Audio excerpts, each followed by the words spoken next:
अम्मा जी, मेरे पिता की तो हैसियत है, आप अपना सोचिए। ममता जब बाजार से घर पहुंची तो देखा कि अम्मा जी मुंह फुलाए उसका इंतजार कर रही थी। अभी तो ममता ने अपने हाथ में जो सामान था उसे घर में नहीं रखा। उससे पहले अम्मा जी ने जोरदार धमाके हुए फट पड़ी। आजकल बहुत मनमानी करने लगी हो तुम। किससे पूछकर अलमारी खरीद कर लाई हो? पैसे तो पेड़ में उगते हैं ना, जब चाहे तोड़कर इस्तेमाल कर लिए। पति की कमाई को कमाई नहीं समझती। पति के लिए बिल्कुल दया भाव नहीं है। बेचारा कोल्हू की बैल की तरह कमाता रहता है और इससे देखो महारानी की तरह उड़ा रही है। ममता इस बात के लिए तैयार थी। उसे पता था कि अम्मा जी जरूर चिल्लाएंगी। इसका जवाब न देते हुए चुपचाप सामान ले जाकर एक तरफ रख दिया और रसोई में जाकर चाय बनाने लगी। चाय बनाते बनाते उसे अपनी शादी के वो दिन याद आ गए जब वो विदा होकर इस घर में आई थी। उसके माता पिता ने उसे आज काफी अच्छा दहेज देकर विदा किया था। घर गृहस्थी का सारा सामान दिया था ताकि उनकी बेटी को कोई कमी ना हो।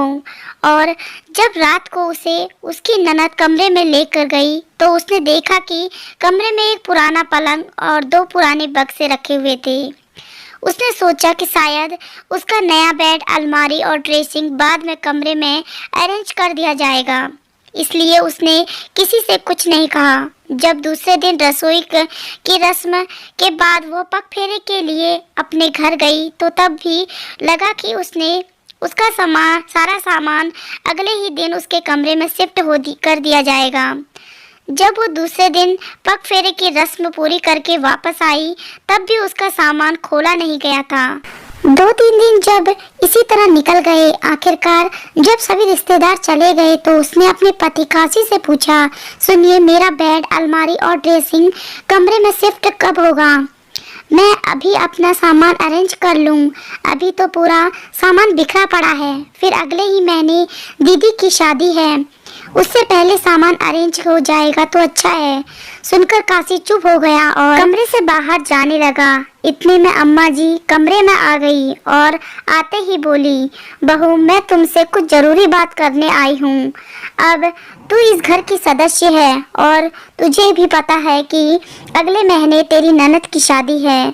अब बेटा, दो शादी का खर्चा हो गया। अभी तुम्हारी शादी हो गई है और 1 महीने बाद तुम्हारी ननद की शादी होगी, तो मैं सोच रही हूँ कि उसका दहेज क्या खरीद लूँ। तुम्हारा इतना दहेज आया है, इसी में से जरूरी सामान दे देती हूँ, इसलिए अभी तक तुम्हारा सामान नहीं खोला गया।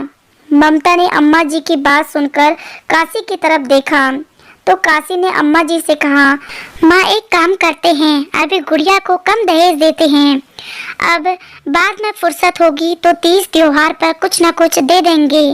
पर ममता का सामान उसके माता पिता ने भी तो बड़े अरमान से एक साथ उसे दिया है, उसे रहने दो। काशी की बात सुनकर अम्मा जी तुन करके बोली, अरे ऐसे कैसे अपनी बहन को कम दान दहेज देने की बात विदा करेगा? उसके ससुराल में उसका क्या मान रह जाएगा। लेकिन अम्मा, मेरी बात तो सुनो, ममता को भी तो उसका सामान जरूरी है। हाँ, तो मैं कब मना कर रही हूँ? ममता के लिए हम बाद में और खरीद लेंगे ना। मना थोड़ी ना कर रही हूँ।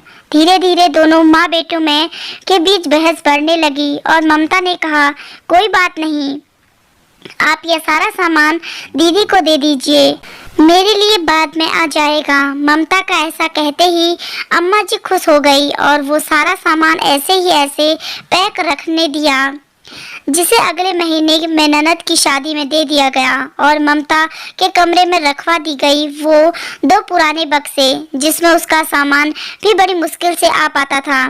आज इस बात को 2 साल हो चुके थे, लेकिन आज तक न अलमारी आई न ही दूसरा सामान। कई बार ममता कह चुकी, लेकिन अम्मा जी हर बार टांग अड़ा देती। इसलिए इस बार ममता ने काशी से पैसे लेकर बिना अम्मा जी को बताए खुद ही जाकर अलमारी बुक कर ली थी। जब चाय बनने लगी तो 2 कप में छानकर बाहर ले आई। एक कप में अम्मा जी को पकड़ा दिया और दूसरा कप खुद लेकर बैठ गई। उससे इतना शांतिपूर्वक बैठकर चाय पीते देखकर अम्मा जी को उसकी शांति बर्दाश्त ना हुई। आखिर वापस तनतनाती हुई बोली, अरे तुझसे ही पूछ रही हूँ, किसी और से नहीं। किससे पूछकर तूने अलमारी खरीदी? अच्छा, अलमारी पहुँचा दी उन लोगों ने? जरा मैं भी तो देख अलमारी सही से पहुँची या नहीं। कहकर ममता उठी और अपने कमरे में आकर देखा तो अलमारी आ चुकी थी। वो अलमारी के पास गई और उसे खोलने लगी। इतने में अम्मा जी भी उसके पीछे पीछे उसके कमरे में आ गई। उसे अलमारी खोलकर उसका मुआयना करते देखकर फिर बोली, बड़ी बेशर्म है तू तो। यहाँ सास तुझसे सवाल पे सवाल किए जा रही है, बजाय उसका जवाब देने के अपने काम से काम लगी हुई है। अगर अलमारी का दीदार कर लिया हो तो पलट करके उस अपनी सास का जवाब दे दे। किससे पूछकर तू अलमारी लेकर आई है? इसमें पूछना क्या है अम्मा जी, मुझे अलमारी की ज़रूरत थी और मेरे कमरे में सामान बिखरा रहता है, इसलिए अलमारी लेकर आ गई हूँ। इसकी क्वालिटी अच्छी है ना? रंग भी बढ़िया लग रहा है ना आपको? आखिर खुद जाकर पसंद करके आई हूँ। उसकी बात सुनकर अम्मा जी और ज़्यादा चिढ़ गई। फालतू के पैसे खर्च कर दिया। मेरा बेटा इतनी मेहनत से कमाता है और इसे देखो बस उड़ाने में लगी रहती है। अरे पिछले 2 साल से तो सामान रखने में आ रही है ना, फिर अचानक क्या हो गया? और ये 2 बक्से दे तो रखे हैं ये सामान रखने के लिए, फिर क्या परेशानी है? इतनी बात सुनकर ममता ने कहा, इन 2 बक्सों में मेरा सामान नहीं आता है अम्मा जी, मुझे अलमारी की ज़रूरत थी इसलिए लेकर आई हूँ। अम्मा जी अभी भी हार मानने के तैयार नहीं थी, बस अपनी ही बोलने में लगी थी।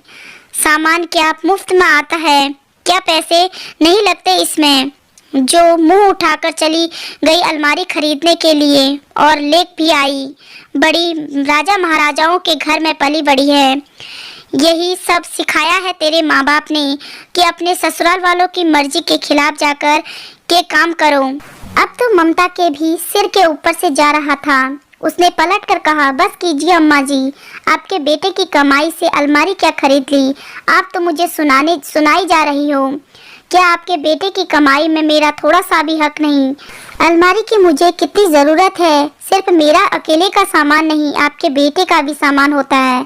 उसे कहाँ रखूं? और क्या यह कह रही हैं आप सामान पैसों से ही आता है?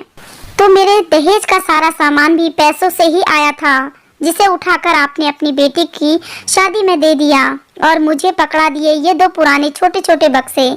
खुद का पैसा बचाने के चक्कर में मेरी ज़रूरतों को आपने एक तरफ रख दिया, जबकि मेरे कमरे में एक अलमारी नहीं थी। फिर भी मैं चुप रही, लेकिन आज तो आप मेरे माता पिता तक पहुंच गई। हाँ, किसी राजा महाराजा से कम नहीं है मेरे पिता। पैसा लगाकर उन्होंने अपनी बेटी को सामान दिया था, आपकी तरह नहीं। अपनी बहू का सामान अपनी बेटी को पकड़ा दिया। कहकर ममता अपने काम में लग गई और अम्मा जी अपना सा मुंह लेकर बाहर आ गई। पता था कि अब बहू मुंह खोल चुकी है।